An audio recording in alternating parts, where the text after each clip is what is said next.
আমরা হাতে নিয়েছিলাম, আমরা কাঁধে নিয়েছিলাম, আমাদের উপর একটা দায় আছে। যেহেতু আমরা বলেছি গণ অভ্যুত্থান সংগঠিত করেছে ছাত্র জনতা, এবং ছাত্র জনতার যতগুলো অসংগঠিত যতগুলো ফোর্স ছিল সকলকে একত্রিত করার দায়টা আমরা কাঁধে নিয়েছিলাম। এই কারণেই আমরা বিভিন্ন সময়ে দেখেছেন আমরা রাইজিং প্রোগ্রাম বিভিন্ন এলাকাবাসীকে আমরা সংগঠিত করার চেষ্টা করেছি, কিন্তু আমরা দ্রুতই লক্ষ্য করেছি যে প্রাইভেট ইউনিভার্সিটির সাথে আমাদের একটা বড় দূরত্ব তৈরি হয়েছে, এবং এই দূরত্ব নিরসনের জন্য আমরা দ্রুতই আপনাদের সাথে যোগাযোগ শুরু করেছি বিভিন্ন মাত্রায়, বিভিন্ন ফোরামে, বিভিন্ন আপনাদের যত অ্যালামনাই সোসাইটি আছে সবার সাথে আমাদের কানেকশন বিল্ড আপ আমরা শুরু করেছি। এবং আজকে একটি বিশেষ দিন, কারণ আমরা অভ্যুত্থানের মধ্য দিয়ে যেই দুইটি ফোর্সের আমরা সবচেয়ে বেশি টার্নিং পয়েন্ট দেখেছি, সেই দুইটি ফোর্সের সাথে আজকে আমাদের বসার সুযোগ হয়েছে। নারায়ণগঞ্জে আজকে নারীদের একটি সমাবেশ ছিল, আমরা সেন্ট্রালেও একটি নারী সমাবেশ করেছি। সেখানে আমরা বলেছি, আমরা দেখেছি যে অভ্যুত্থানের মধ্য দিয়ে নারীদের যে রাজনৈতিক উত্তরণ, সেই রাজনৈতিক উত্তরণের পরেও আমরা রাজনৈতিক পরিবেশে নারীদেরকে দেখতে পাচ্ছি না, এবং বারংবার এই প্রসঙ্গ আসছে। এই প্রসঙ্গের মধ্য দিয়ে আমাদের নাগরিক কমিটির পক্ষ থেকে বিভিন্ন মাত্রায় নারী সমাবেশের আয়োজন করা হয়েছে। তেমনটি একটি সমাবেশ ছিল আজকে নারায়ণগঞ্জে। সেখান থেকে আজকে যখন আবার যাদের সাথে আবার একটু দূরত্ব তৈরি হয়েছে, সবারই এই যে প্রাইভেট ইউনিভার্সিটির সাথে আমাদের যে সংযোগ বিচ্ছিন্ন হওয়ার মুখে ছিল, সেটাকে আমরা আবার রিকভার করতে চাই, এবং আপনাদের যে অবদান অভ্যুত্থানে সেটা অস্বীকার করার কোনো উপায় নাই। সেটা আমাদের যে আহ্বায়ক বারংবার বলেছেন, এবং আমরা সেটাকে বিরক্তি করতে চাই, কারণ আমরা বারংবার বলতে চাই যে প্রাইভেট ইউনিভার্সিটির যে সংগ্রাম ছিল মাঠে ময়দানে, সেটা দেখেই আমরা আমাদের পাবলিক ইউনিভার্সিটির যারা ছিলেন তাদের যে মনোবল ক্ষুণ্ণ হয়েছিল, কারণ তাদের হলগুলো বন্ধ হয়ে গিয়েছিল। কিন্তু প্রাইভেট ইউনিভার্সিটির হলগুলো না থাকার যে সাপে বড় হয়ে উঠবে সেটা আমরা বুঝতে পারিনি, এবং অভ্যুত্থানের মধ্যে দিয়ে আমরা দেখেছি যে তাদেরকে ট্র্যাক করতে পারছে না কেউ, কারণ তারা এক একজন এক এক এলাকায় থাকেন, এবং তাদেরকে ট্র্যাক করতে না পারায় বরঞ্চ তাদেরকে সংগঠিত আরো বেশি করেছিল অভ্যুত্থানের মধ্যে। কিন্তু আমরা এটাও দেখেছি পুলিশ কিভাবে ব্লক রেড দিয়ে পাবলিক ইউনিভার্সিটি সকলকে কিভাবে হয়রানি করেছে। এই অভ্যুত্থানের মধ্য দিয়ে আমাদের অনেকগুলো অভিজ্ঞতা জমা হয়েছে, এবং আমরা অনেকে এখন ট্রমাটাইজ অবস্থায় আছি। কিন্তু আমরা এই সংগঠিত অবস্থার মধ্যে দিয়ে, এবং আমরা ঐক্যবদ্ধ থাকবো, এই প্রেরণা যখন আমাদের মধ্যে কাজ করে, তখন ধীরে ধীরে আমাদের এই ট্রমাটাইজ ফিলিংটা আমরা হিলিং এর মধ্যে নিয়ে যাই। কারণ আমরা দেখেছি যে এখানে জেনজি রেভলিউশন বলা হয়েছে, এখানে যে ভাষাটা তৈরি হয়েছে, সেই ভাষাটা এখানকার যে স্ট্যাবলিশমেন্ট, সেটা পুরনো স্ট্যাবলিশমেন্ট এটাকে কানেক্ট করতে পারে নাই, এবং অভ্যুত্থান যে এই পর্যায়ে যাবে এবং তাকে যে পালাতে হবে, ফ্যাসিস্ট খুনি হাসিনাকে যে পালাতে হবে, সেটা তারা বুঝতে পারে নাই।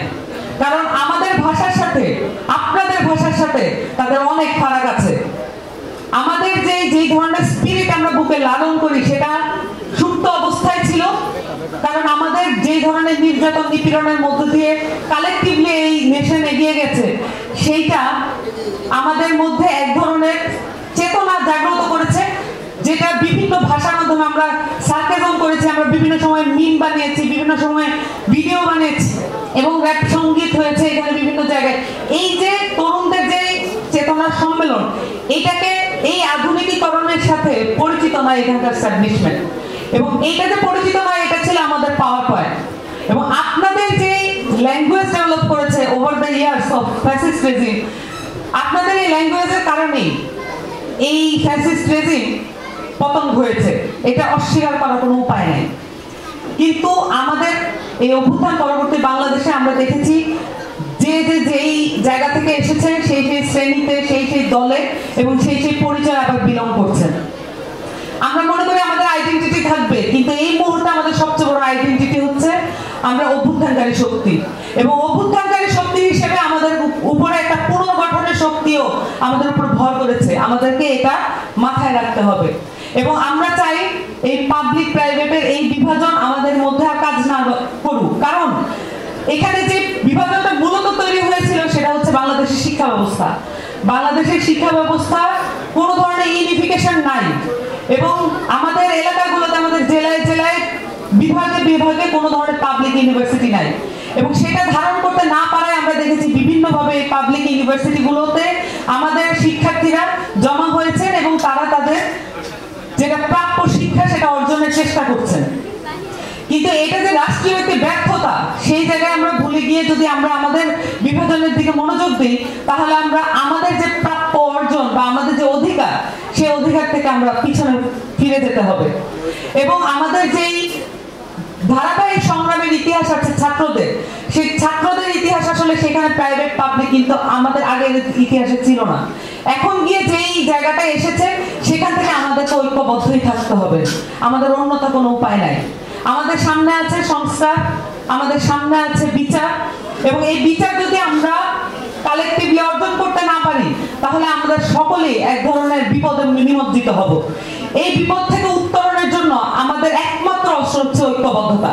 সেটার এক্সপিরিয়েন্স আমরা আমাদের এই আপরাইজিং এর মধ্য দিয়ে দেখেছি, এবং সেইটার এক্সপিরিয়েন্স আমাদেরকে এখনো মনে করতে হবে, পুনঃমঞ্চায়ন করতে হবে, সামনের দিনে ঐক্যবদ্ধ থাকতে হবে। আমি আর আমার বক্তব্য দীর্ঘায়িত করবো না, আপনারা অনেকক্ষণ ধরে অপেক্ষা করছেন, আপনারা অনেকক্ষণ ধরে ধৈর্য ধরে বক্তব্য শুনছেন। আমরা শুধু নাগরিক কমিটির পক্ষ থেকে বলতে চাই, নাগরিক কমিটি বৈষম্যবিরোধী ছাত্র আন্দোলন এবং সেই সাথে নতুন যে পলিটিক্যাল পার্টি আসছে, নতুন যে রাজনৈতিক দল আসছে, অভ্যুত্থানের রাজনৈতিক দল, তাদের দরজা সব সময় খোলা থাকবে। প্রাইভেট ইউনিভার্সিটির সাথে কোনো ধরনের বিচ্ছিন্নতা আমাদের কাম্য নয়, কোনো ধরনের বিচ্ছিন্নতা আমরা এলাও করব না। এবং আপনাদের সকলের সাথে আমাদের নানান ফোরামে দেখা হবে, কথা হবে, এবং আপনাদের সাথে মিলেই আমরা নতুন পুনর্গঠনের স্বপ্ন কিভাবে একত্রে দেখব এবং সেই স্বপ্ন বাস্তবায়নের জন্য আমরা কি কি করতে পারি, সেই রোডম্যাপ আমরা একত্রে ঠিক করবো ইনশাআল্লাহ। ইনকিলাব জিন্দাবাদ।